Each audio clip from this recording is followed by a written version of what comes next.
Welcome to my channel law student. आज हम discuss करेंगे order 1 rule 2 to 7। Rule 1 already discussed है, जिसकी वीडियो आपको डिस्क्रिप्शन बॉक्स में मिल जाएगी।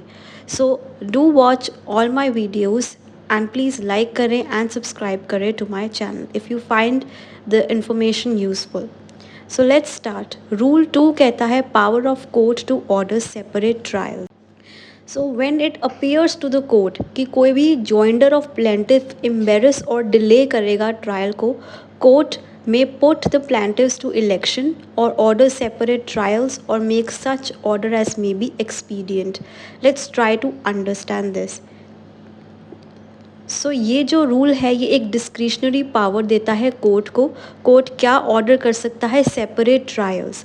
अगर कोई प्लेंटिव्स ज्वाइन किए हैं और कोर्ट को लगता है कि जॉइंडर ऑफ प्लेंटिव्स के वजह से जो ट्रायल है वो एम्बेरस हो सकती है या डिले हो सकती है, तो कोर्ट 3 ऑप्शंस देती है। Let's see what are the 3 options available. First option is, जो कोर्ट है वो ऑर्डर कर सकती है सेपरेट ट्रायल्स कि जो अगर प्लेंटिव्स ज्वाइन किए हैं in a suit, then they should put up a separate suit. Then they can ask the plaintiff with which claim or cause of action he wants to proceed.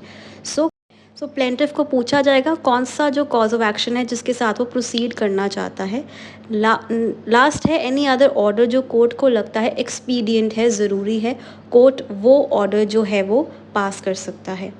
Rule 3A जो है, rule 3A same है as rule 2, but it has been written from the point of view of defendants. अगर defendants के जो joinder है उससे कोई trial embarrass या डिले हो रही है, तब भी कोर्ट ऑर्डर कर सकता है सेपरेट ट्रायल, और कोर्ट में make any order which may be expedient in the interest of justice. Rule 3A is similar to rule 2। Next is rule 4। ना रूल 4 मीन्स जब कोर्ट अपनी जजमेंट सुनाता है in case of joinder of plaintiffs, ज़रूरी नहीं है कि हर एक प्लेंटिव जो है वो एंटाइटल्ड हो। जजमेंट जो होती है may be given for one और मोर ऑफ सच प्लेंटिव्स जो कोर्ट को लगता है एंटाइटल्ड हैं टू द रिलीफ, और सच रिलीफ एज ही और they may be entitled to. First is related to plaintiff.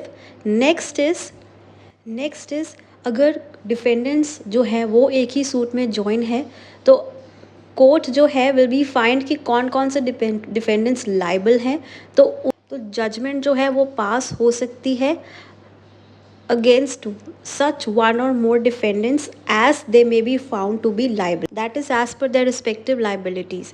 Now in simple words, court may give judgment for one or more of the plaintiffs as may be found entitled, or one or more of the defendants as may be found liable. ज़रूरी नहीं है अगर प्लेंटिव्स सारे एक ही suit में join है तो सभी एंटाइटल्ड हों, और अगर सारे डिफेंडेंट्स ज्वाइन है तो सभी डिफेंडेंट्स जो हैं वो लाइबल हों। तो रिस्पेक्टिव उनकी लाइबिलिटीज़ के अकॉर्डिंग जजमेंट पास की जा सकती है। Rule 5, defendants need not be interested in all the relief claimed. This is also similar that it shall not be necessary that every defendant shall be interested as to all the relief claimed in any suit against him. ना जब भी defendants जो है एक से ज़्यादा हैं, ज़रूरी नहीं है कि सभी इक्वली लाइबल हों। जो लाइबिलिटी है वो कोर्ट डिसाइड करेगा कि किस डिफेंडेंट का क्या रोल है। हर एक डिफेंडेंट जो है वो लाइबल नहीं होता है। Next, joinder of parties liable on same contract. Plaintiff may at his option join as parties to the same suit all और any of the persons severally or jointly and severally liable on any one contract, including parties to bills of exchange, hundis and promissory notes. अब इसकी example है, अगर ए एक plaintiff है, he enters into an contract with BCD, वो सभी जो हैं वो कोई डिफ़ॉल्ट करते हैं, ब्रीच करते हैं ऑफ द कॉन्ट्रैक्ट। ए जो है उनकी लाइबिलिटी चाहे सेवरल हो, जॉइंट हो या सेवरल एंड जॉइंट हो, उन्हें एक ही सूट में ऐड कर सकता है। सो ए जो है सेम सूट में B, C और D को एज पार्टीज ज्वाइन कर सकता है if they are liable under a same contract. Next is Rule 7. Rule 7 deal करता है जो plaintiff is in doubt. Now plaintiff is adding 2 or 3 defendants. Now plaintiff को doubt है कि उसे रिलीफ किस डिफेंडेंट से क्लेम करना है और क्या रिलीफ क्लेम करना है। तो प्लेंटिफ उन सभी डिफेंडेंट्स को ऐड करेगा एज अ पार्टी एंड जो वो आंसर है वो कोर्ट डिटर्मिन करेगी as to which of the defendant is liable and to what extend. Now defendants को ज्वाइन करने के लिए ये भी इम्पॉर्टेंट है कि जो सभी डिफेंडेंट्स है जिनको ऐड किया जा रहा है that they have committed the same act plus cos of action जो उन सभी डिफेंडेंट्स के खिलाफ है वो सेम होना चाहिए। ये सेम हमने as a joinder of defendants देखा था रूल 3 में। So joinder and plaintiff and joinder of defendants rule 1 जो है ऑलरेडी एक्सप्लेन है इन अनदर वीडियो, उसका लिंक आपको डिस्क्रिप्शन में मिल जाएगा। And I'll be uploading more videos on CPC soon.